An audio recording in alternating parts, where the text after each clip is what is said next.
tout poil, de tout bord et de toute nationalité, en ce mercredi 22 juin 2040, vous écoutez La Voix des Airs, la super radio satellite de votre dévoué René Gérard Gimno, le DJ de Bonnie Blanche, parce que sans déconner, certains doivent plus y comprendre grand chose à leur nuit. Et pour cause, c'est la GCM, la grande catastrophe mondiale. Si je brosse le tableau de ce que je vois d'où que je suis, c'est pas possible, mais c'est pourtant vrai, je vous le dis comme je le vois, la Terre. Notre bonne vieille planète Terre, qui était déjà mal en point, pauvre cocotte. Notre saloperie, bon Dieu de planète, s'est arrêtée de tourner rond. J'ai toujours du mal à y croire, mais j'ai bien vérifié mes potards et mes relais vidéo et tout le tintouin. L'image est correcte et je suis pas sous. Ah ça non, alors je peux vous le jurer sur ma réserve d'oxygène. Mais de là d'où je suis, je vois bien ce qui se passe. Il y a une moitié de la planète qui est dans le jour et une autre qui est dans la nuit. Alors vous me direz que ça a toujours été comme ça. Puis après tout, je suis pas spécialiste ou astrophysicien ou ce que vous voulez. Mais là, c'est pas comme d'hab. Cette foutue planète, elle ne tourne plus du tout. J'ose pas trop imaginer l'enfer que vous devez vivre en bas. Entre ceux qui sont plongés dans une nuit noire comme un kawa du matin et les autres toujours au soleil sans pouvoir trouver un pet d'ombre. Alors je me suis dit, René Gérard, mon gars, va falloir penser à te rendre utile avant de crever comme un chien dans ton bastringue volant. Bon alors voilà, faut que je vous explique un peu qui je suis vite fait. Bon, ça date de ma sortie de tôle. J'ai droit à une remise de peine. Enfin, un tarif spécial, comme qui dirait.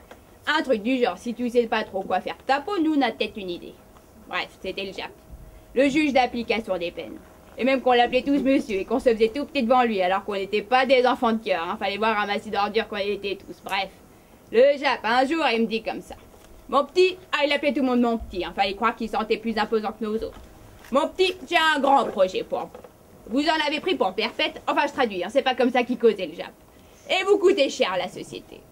J'ai bien remarqué que vous aviez une bonne santé, vous vous instruisez et tout, et vous êtes toujours volontaire pour aller nettoyer les gogues et tout le tout-team.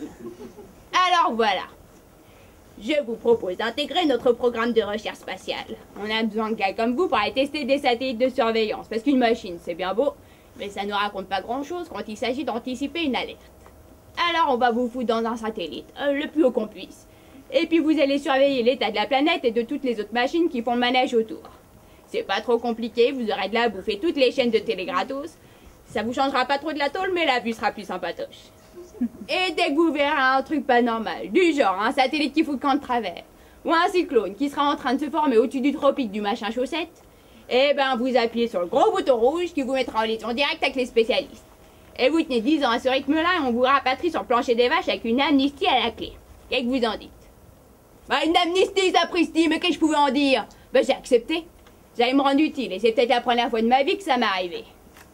Bon, alors tout ça pour vous dire que la montée des eaux, je l'ai vue en direct.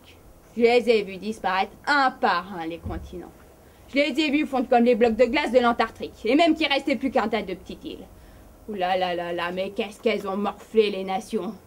J'ai appuyé sur le gros bouton rouge comme un malade à cette époque. À chaque fois, je donnais le signal pour qu'on évacue les zones à risque. Et on me remerciait du bout des lèvres. On me disait de continuer, de tenir le coup. Ça allait peut-être être un peu plus long que prévu et que ça devenait compliqué de m'envoyer les renforts. Et patati patata. Ça fait 13 ans maintenant que je suis suspendu là-haut. Bon, je m'y suis fait.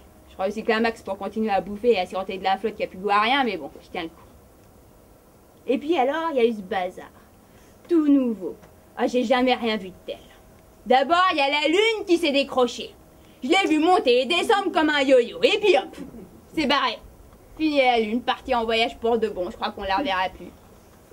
Et puis alors, juste après, je sais pas si c'est lié par un rapport que vous avez fait comme ils disent dans les bouquins, mais il y a eu ce que je vous disais, la Terre qui a arrêté de tourner rond. Alors vous pensez bien déjà qu'avec la lune, j'avais le doigt bien enfoncé sur le gros poteau rouge, mais alors là, j'en croyais plus mes mérites. Gros problème pour moi, qu'on m'a jamais répondu. Faut croire qu'il n'y a plus un foutu spécialiste sur cette foutue planète. En plus de quoi, j'ai constaté que mes chaînes de télé gratos, elles ont toutes cessé d'émettre. J'ai même plus la mire. Alors je pense pas me gourer. Je peux toujours attendre la relève, je crois qu'elle viendra plus. Je suis comme Laïka, le clébard que les Russes ils avaient envoyé dans le cosmos il y a presque un siècle. Bah ils connaissent pas René Gérard, ils m'ont toujours pris pour un baltringue, mais le gros bouton rouge. Je sais comment il fonctionne, je faisais de la CB dans le temps où j'étais libre. Alors mon petit René Gérard, que je me suis dit en m'imitant le JAP, va falloir penser à te rendre utile pour de bon. Et pas juste pour des spécialistes de mes deux qui pensent même plus à t'envoyer un litron de bibine de temps à autre. J'ai traficoté la bécane pour avoir une fréquence au poil, un truc qui arrose toutes les ondes de radio en même temps. Si bien que je pense que vous m'entendez. Pour peu que vous soyez encore en vie dans cet enfer en bas, et que vous ayez traficoté un récepteur quelconque. Et même un pot de yaourt à 15 cents, ça devrait faire l'affaire. Bon, ça bouffe un peu mes piles. Ça réduit mon espérance de survie, mais j'en ai plus rien à foutre, je pense à vous. Vous devez plus rien comprendre à ce qui se passe en bas, alors si je peux me rendre utile quelque part, ça me fait plaisir. Allez, balance la zik, mon petit René Jarre, vous écoutez Radio Gymno, la voix des airs, la radio du mec qui est tout là-haut, et tout de suite pour la survie des gars côté de lui, la liste des champignons comestibles.